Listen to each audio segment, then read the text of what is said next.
Hari ini saya ingin berbagi cerita tentang sebuah isu yang dekat dengan kehidupan kita, yaitu maladministrasi dalam pelayanan publik. Ada yang tahu apa itu mal pelayanan publik? Bagaimana kita bisa menghadapinya? Dan mengapa mahasiswa punya peran penting di dalamnya? Simak penjelasan kali ini.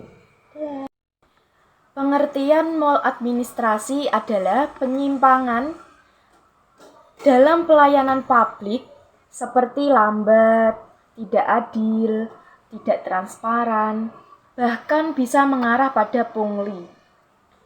Ini bukan sekedar kesalahan teknik, tapi bisa berdampak langsung pada hak masyarakat. Nah, adapun contoh nyata yang ada di sekitar kita, yaitu contohnya saya pernah mengurus KTP, tapi dimintai biaya tambahan agar cepat selesai. Dan teman saya juga pernah gagal dapat bantuan karena data dari kelurahan salah, tapi ketika dikoreksi malah disuruh bolak-balik tanpa kejelasan. Ini bukan hal sepele. Ini bentuk nyata maladministrasi yang sering kita anggap sudah biasa. Dan mengapa mahasiswa harus peduli? Yaitu sebagai agen perubahan. Mahasiswa itu punya tanggung jawab moral untuk peduli sesama manusia. Kita tidak hanya belajar di kelas, tapi juga harus peka pada masalah sosial, termasuk pelayanan publik yang tidak berpihak pada rakyat kecil. Adapun dampak langsung maladministrasi terhadap masyarakat. Yang pertama, terhambatnya akses terhadap hak dasar yang berdampak pada masyarakat dengan kehilangan akses terhadap pelayanan kesehatan, pendidikan, atau bantuan ekonomi. Yang kedua, beban biaya tambahan yang berdampak menambah beban ekonomi masyarakat kecil dan menciptakan ketidakadilan. Yang ketiga, rasa tidak percaya terhadap kepercayaan pemerintah. Dampaknya masyarakat merasa negara tidak hadir, hilang kepercayaannya terhadap institusi publik. Yang keempat, kesenjangan sosial dan diskriminasi. Dampaknya menciptakan lingkungan sosial dan rasa ketidakadilan.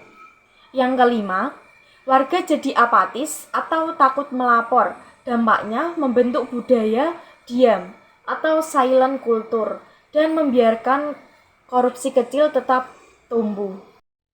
Apa yang bisa kita lakukan sebagai mahasiswa? Yaitu yang pertama, kenali jenis-jenis maladministrasi. Yang kedua, dokumentasi dan laporkan melalui kanal resmi seperti Ombudsman. Yang ketiga, gunakan media sosial untuk menyuarakan kasus, tapi dengan cara yang etnis dan bertanggung jawab. Media sosial sebagai senjata atau bumerang. Media sosial adalah alat yang sangat kuat, tapi harus digunakan dengan fakta dan niat baik. Kita bisa menghindari fitnah, hoax, atau bahasa kasar yang ada di media sosial.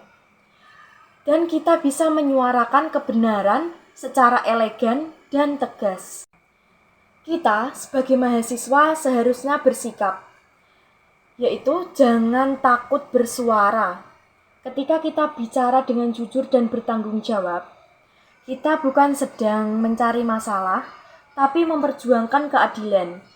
Karena perubahan besar selalu dimulai dari keberanian kecil.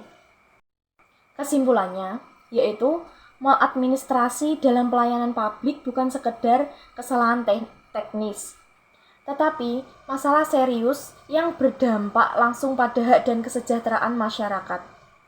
Dari akses yang terhambat, beban biaya tambahan, hingga hilangnya kepercayaan pada lembaga pemerintah. Semuanya menciptakan ketidakadilan yang nyata di sekitar kita. Sebagai mahasiswa, kita memiliki peran penting untuk tidak hanya memahami, tetapi juga menyuarakan dan mendorong perubahan. Dengan pemahaman kritis dan keberanian yang bertanggung jawab, khususnya melalui media sosial, kita dapat menjadi suara bagi mereka yang tidak terdengar. Mari kita lawan maladministrasi bukan dengan amarah, tetapi dengan integritas, informasi yang benar, dan semangat kolaboratif demi pelayanan publik yang lebih adil dan manusia.